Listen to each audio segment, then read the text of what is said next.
Welcome to Darshan America, folks. We come to you from Washington, D.C. My name is Ramesh Bhutani. And my name is Shilpa Alimchandani. And this is a Labor Day weekend, and I wish you all the very best of Labor Day weekend. Yes, it's nice to have a 3-day weekend at the end of summer. Yeah, the last one got destroyed because of Irene storm. But this one, I hope you have a great time at it. I'm sure everybody knows by now that President Obama is going to give a great big speech on how to create jobs in this country. The speech that he promised about a month ago that he will give it after Labor Day. This is a big problem that's been going on for all of his 3 years that he's been in the White House. In fact, AFL-CIO, the unions, they're his great supporters. This gentleman, his name is Richard Trumka. He's the president of AFL-CIO, and he's calling President Obama a great nibbler. He said the man does not have the courage to be bold. He said he has a time has come for him to be bold. He's not bold. And he's telling him, I'm not going to raise donations for the Democratic Party. He's going to raise donation for his own super PAC. In other words, what he's asking President Obama, that be more visual, bring something bigger than just the tax breaks for employers or just a small little infrastructure fund so that you can fix the streets or rebuild the bridges. Well, I mean, this is actually an opportunity for government to invest in infrastructure. We all know that's right, that our infrastructure is not in the best shape and there could be so much job creation. I'm sure that's what the union organizers are thinking about if we actually invest in building our roads and our bridges and our trains and all of that. But that requires federal money to do that. Right. And all you hear on Capitol Hill is cut, cut, cut, cut. So where is the money then to actually invest? But there is a budget and then there's an investment fund.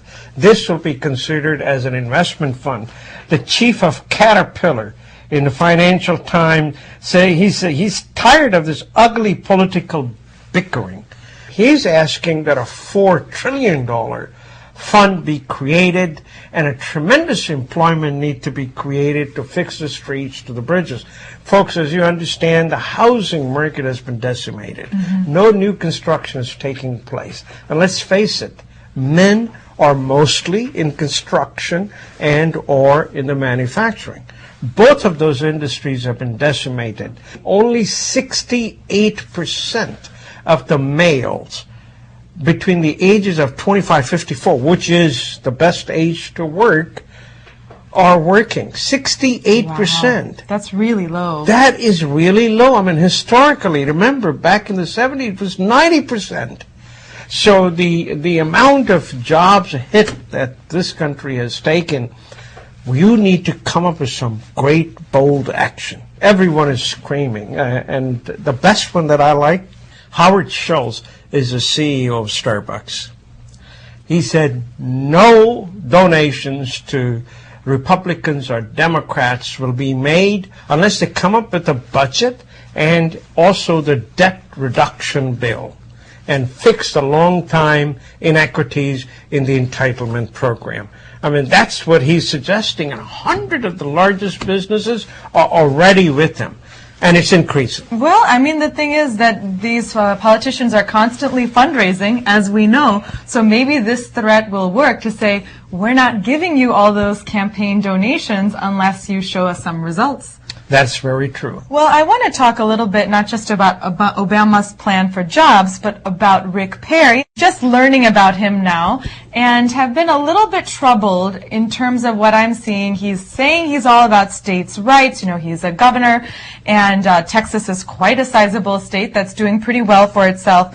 But he seems to be flip-flopping on several issues when it comes to state rights. Let me give you some very specific examples of Mr. Perry's positions and how they have changed.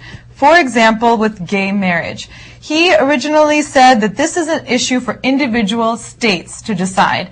Now, if you're such a big proponent of states' rights, why would you flip-flop and recently start saying, you know what, I support the federal amendment banning gay marriage. A federal amendment banning gay marriage takes away the states' rights to make that decision. Now, I think I don't speak for Rick Perry, first of all. I want to be upfront about it. But I think what he's trying to say is that now the states have spoken. A few of them have approved this, and few of them haven't, and there's just so much confusion. He's thinking, well, DOMA, as it is, federal government does not recognize a gay marriage. Why not just go ahead and ban it?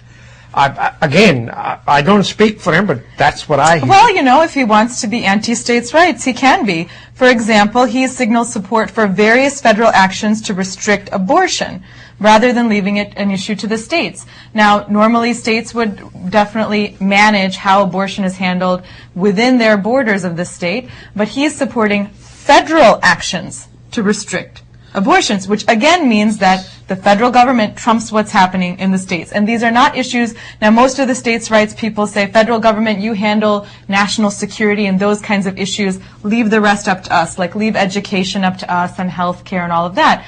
But these are things which normally he would say the federal government should not be involved, but all of a sudden he's supporting them. Well, I don't know why. These are social issues, and it should be left to people.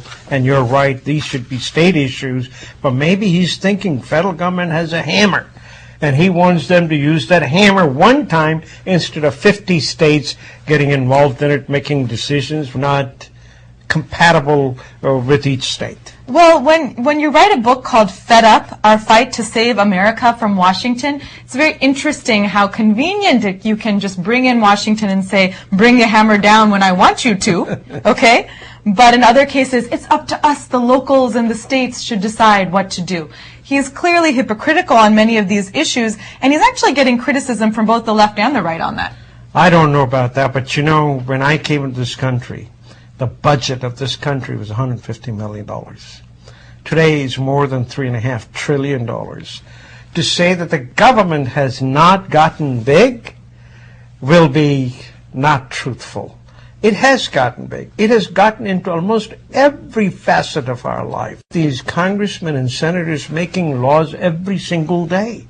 You know, they make one, they break the next one. They get a little more donation from this side. They will build a law that will be in favor of them, and so on and so forth. It's like every year they're playing a football. Nobody's sure. What are they doing? They need to get out of making the law. I just think we need to stop